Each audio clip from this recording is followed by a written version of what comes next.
Athirappilly water falls ஏரியாவுக்கு வந்துட்டோம். Athirappilly water ஃபால்ஸில் நம்ம இறங்கி குளிக்க முடியாது. எப்படின்னா என்ஜாய் பண்ணிட்டு இருக்கீங்களா? சூப்பராக என்ஜாய் பண்ணிட்டு இருக்காங்க. அருமையாக ஒரு சின்ன ஒத்தடி பாதை மாதிரி அப்படியே அந்த மெயின் ரோட்டில் இருந்து இந்த இடம் கனெக்ட் ஆகுது. இந்த மாதிரி இடங்கள்ல இறங்கி குளிக்கிறது ஜாலி தான், but still danger applies here.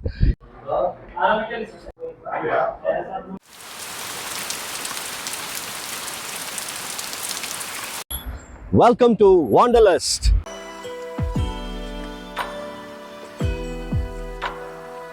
இந்த பதிவில் நம்ம வால்பாறையிலேருந்து அதிரப்பள்ளி வழியாக நம்ம மூணாருக்கு ட்ராவல் பண்ணுற ஜேர்னியை பார்ப்போம். வால்பாறை பஸ் ஸ்டாண்ட்லேருந்து சோலையார் டேம் போகக்கூடிய அந்த டைரக்ஷனை நம்ம இப்போ சூஸ் பண்ணணும். இந்த பாத்வேலையே நம்ம சோலையார் டேமை ஒரு பார்வை பார்த்துடலாம். சம்மர் சீசன்றதுனால தண்ணீருடைய அளவு ரொம்பவே கம்மியாக இருக்குங்க. ஆனால் ஹில் ஸ்டேஷன்றதுனால இந்த இடம் பச்சை பசேல்னு பார்க்குறதுக்கு அருமையாக இருக்குது. சோலையார் டேம்லேருந்து ஒரே ஒரு ஸ்ட்ரெயிட் ரோடு தான். இந்த பாத்வேல வந்தோம்னா நம்ம தமிழ்நாடுக்கும் கேரளாவுக்கும் இருக்கிற அந்த பார்டரை நம்ம கிராஸ் பண்ணுவோம். பார்டரை கிராஸ் பண்ணி கொஞ்சம் தூரத்திலேயே ஃபாரஸ்ட் செக் போஸ்ட் வரும். இந்த செக் போஸ்ட் ஆஃபீஸ் வந்த உடனேயே உங்களை கண்டிப்பாக இறங்கி வந்து வண்டிக்கு ஒரு என்ட்ரி அண்ட் சார்ஜஸ் பே பண்ண சொல்லுவாங்க. வெஹிக்கிள்கான charges depending upon the vehicle மாறும்.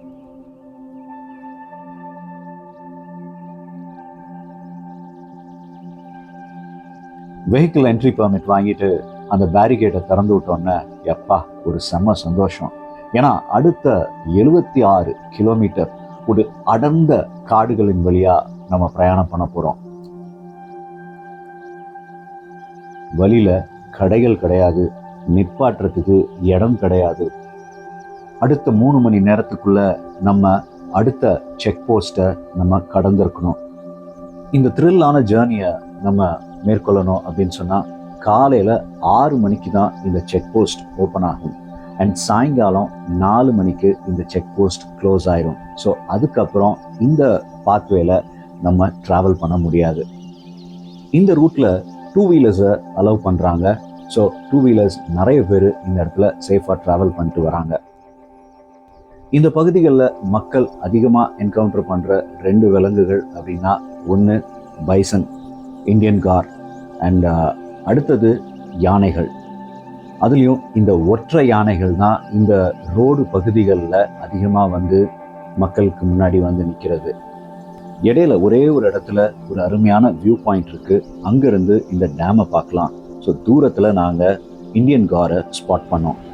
எங்களுடைய பேட் லக்கா குட் லக்கான்னு சொல்ல தெரியல, ஆனால் நாங்கள் ஒரு யானையை ஸ்பாட் பண்ணுறத மிஸ் பண்ணிட்டோம்.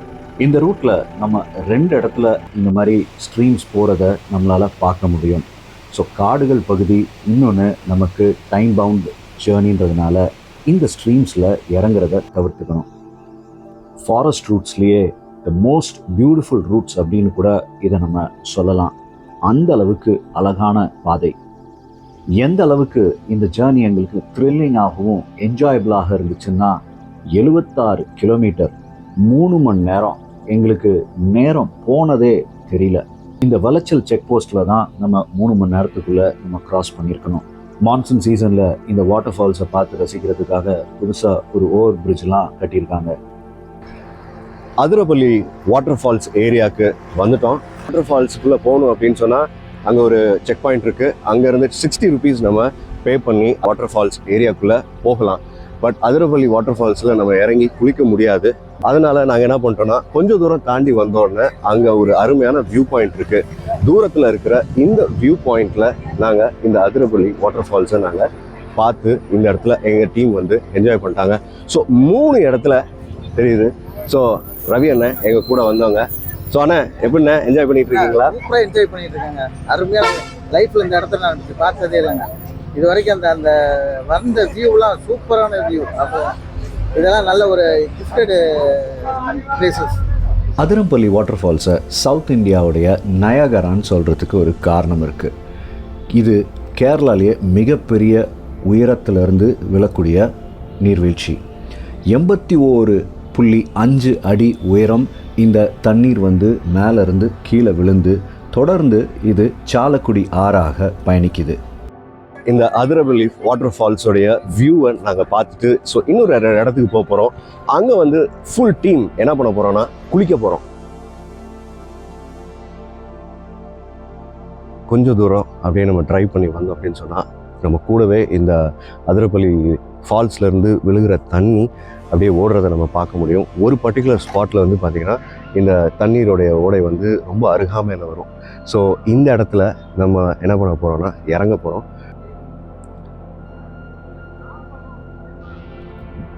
ஒரு சின்ன ஒத்தடி பாதை மாதிரி அப்படியே அந்த மெயின் ரோட்டில் இருந்து இந்த இடம் கனெக்ட் ஆகுது.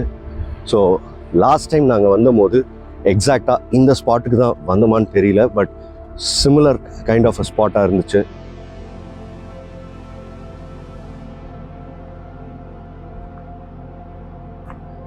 எஸ், அதே ஸ்பாட்டு தான்.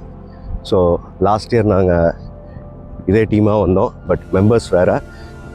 ஒரு சிலர் இதில் இந்த தடவை ஜாயின் பண்ணலை, பட் ஆனால் இதே மக்கள் சிலர் இருந்தாங்க. இந்த இடத்துல தான் நாங்கள் இறங்கி நாங்கள் குளித்தோம். இந்த மாதிரி இடங்கள்ல இறங்கி குளிக்கிறது ஜாலி தான், but still danger applies year. இங்கேயும் சில டேஞ்சர் ஜோன்ஸ் இருக்குது. லாஸ்ட் இயர் வந்துட்டு இங்கே இந்த இடம்லாம் சுற்றி பார்த்துட்டு என்ஜாய் பண்ணிட்டு போனதுக்கப்புறம் அடுத்து வந்து நியூஸில் வந்து இந்த பகுதிகளில் ஒரு டைகர் கிராஸ் பண்ண ஒரு வீடியோ வந்து ரிலீஸ் ஆச்சு. போன தடவையும் இதே இடத்துல நாங்கள் இறங்கி இங்கே குளித்ததுனால இந்த இடத்துடைய ஒரு அண்டர்ஸ்டாண்டிங் இருக்குது.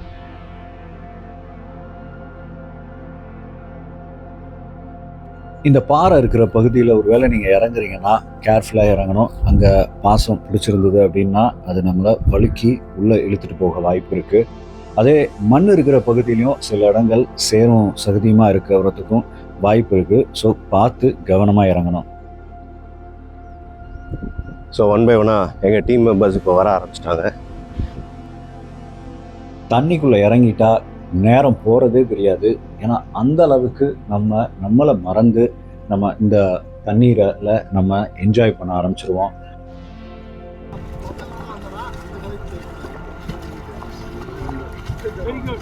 ஸோ அதிரப்பள்ளி வாட்டர் ஃபால்ஸை பார்த்து முடிச்சுட்டு குளிக்கிறதுக்கு இது அருமையான ஸ்பாட்டு.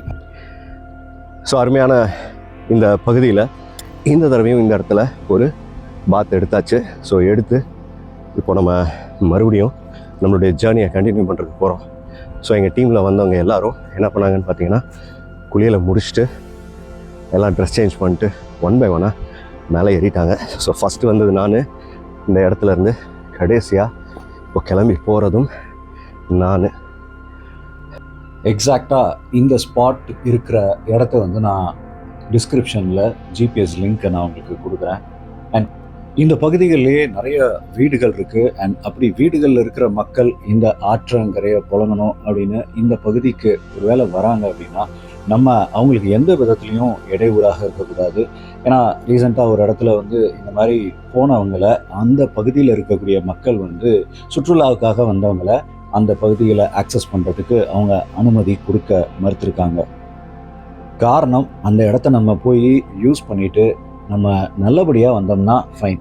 அதே வந்து அவங்களுக்கு நம்ம டிஸ்டர்பன்ஸை கொடுக்குறோம், அங்கே போய் பீர் பாட்டில், லிக்கர் பாட்டில் எல்லாத்தையும் உடச்சி போட்டுட்டு வர்றது, அங்கே இருக்கிற மக்களை கேலி பண்ணுவது அப்படின்ற செயல்கள் ஈடுபடுறதுனால நம்மளை மாதிரி டூரிஸ்ட் மக்கள் உண்மையாக போய் இந்த இடங்களில் என்ஜாய் பண்ணக்கூடியவங்களுக்கு வாய்ப்பு கிடைக்க மாட்டேங்குது. ஸோ அடுத்த தடவை நீங்கள் இந்த மாதிரி ஏதாவது ஒரு பகுதியில் போய் தண்ணிகளில் என்ஜாய் பண்ணிட்டு வரீங்க அப்படின்னு சொன்னால் அந்த இடத்தையும் அந்த இடத்து மக்களையும் ரெஸ்பெக்டபுளாக நடத்திட்டு நம்ம வர்றது நல்லது. தண்ணியில் விளாண்டதுக்கப்புறம் சரியாக பசி எடுக்குது. ஸோ நான் லன்ச் டைம். ஸோ போகிற வழியிலேயே வந்து ஒரு ஹோட்டலில் நாங்கள் எல்லோரும் கேரளா மீல்ஸ் அண்ட் கேரளாவுடைய ஃபேமஸான பீஃப் கறியை வாங்கினோம். இந்த ரெஸ்டாரண்ட்டில் எங்கள் டீம் நாங்கள் எல்லாம் சேர்ந்து இங்கே லஞ்சை முடிச்சுட்டு ஸோ இப்போ தொடர்ந்து மூணாரை நோக்கி போக போகிறோம். ஸோ இந்த மூணாருக்கு போகும்போது பார்த்தீங்கன்னா முன்னாடி ஒரு தீம் பார்க் ஒன்று வரும். அந்த தீம் பார்க்லேருந்து ரைட் எடுத்து ஒரு பிரிட்ஜை க்ராஸ் பண்ணுவோம். ஸோ அந்த பிரிட்ஜு வந்து கட்டுறதுக்கெலாம் முன்னாடி அந்த ஓடையில் என்ன பண்ணுவாங்கன்னா முந்தி வந்து ஒரு ஃபெரி வச்சு சர்வீஸ் ஆப்ரேட் பண்ணிகிட்டு இருந்திருக்காங்க. ஸோ அந்த ஃபெரியில் வந்து எங்கள் டீமில் வந்தவங்கெல்லாம் வந்து பிரயாணம் பண்ணதாக சொல்லிட்டு இருந்தாங்க. இப்போது இந்த மாதிரி சில ஃபெரி சர்வீசஸ்லாம் வந்து ரெடியூஸ் ஆகிருக்கும். அண்ட் பிரிட்ஜஸ் கட்டினது வந்து இப்போ ட்ராவலர்ஸ்க்கு பாத்வே ஆக்சஸை வந்து ரொம்ப ஈஸியாக்கி கொடுத்துருக்கு. நான் சொன்ன தீம் பார்க் இதுதான். ஸோ இந்த தீம் பார்க் கிட்ட வந்து பிரிட்ஜ் இருக்குது. இந்த பிரிட்ஜ் வந்து சாலக்குடி ரிவர், நம்ம குளித்தோம்ல அந்த ரிவரை வந்து இப்போ கிராஸ் பண்ணி அடுத்து நம்ம வந்து ஆயில் பாம் எஸ்டேட் ஃபாரஸ்டோடைய செக் போஸ்ட். ஸோ இங்கே வந்து ஒரு என்ட்ரி டிக்கெட்டை கொடுத்துட்டு நம்ம அடுத்து வந்து ஒரு ஃபாரஸ்ட் பகுதிகள் வழியாக தான் நம்ம போக போகிறோம். ஸோ போகிற வழி எல்லாம் வந்து ரப்பர் பிளான்டேஷன். இந்த ஒரு ஸ்பாட்டுமே ஆக்சுவலாக வந்து இறங்கி குளிக்கிறதுக்கு ஒரு நல்ல இடம் மாதிரி தெரியுது. ஏன்னா அந்த லெஃப்ட் ஹேண்ட் சைடில் பார்க்குறோம்ல அந்த இடத்துல மக்கள் குளிக்கிறதுக்குன்னு அந்த கயிறுலாம் கட்டியிருக்காங்க. கேரளாவில் திடீர்னு கிளைமேட் மாறுது. இவ்வளோ நேரம் நல்லா வெயில் அடிச்சிட்டு இருந்தது, இப்போ பார்த்தா மழை பெய்ய ஆரம்பிச்சிருச்சு. மூணார் ஏறும் பொழுது சரியான மழை.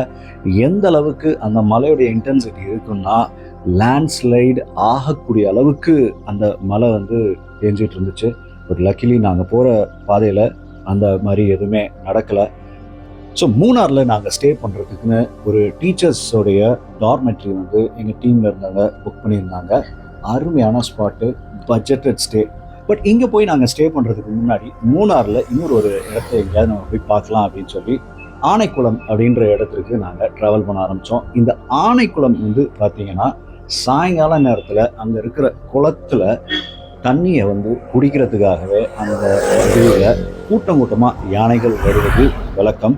ஆனால் அந்த இடத்துக்கு போகிறது அவ்வளோ ஈஸி இல்லை, பயங்கர ஸ்டீப்பாக இருக்கும். அந்த ரோட்ஸ் ரொம்பவே டேஞ்சரஸான ஒரு பாதை. ஸோ இப்போ அந்த இடத்துக்கு நாங்கள் போகலான்னு கிளம்பிட்டோம்.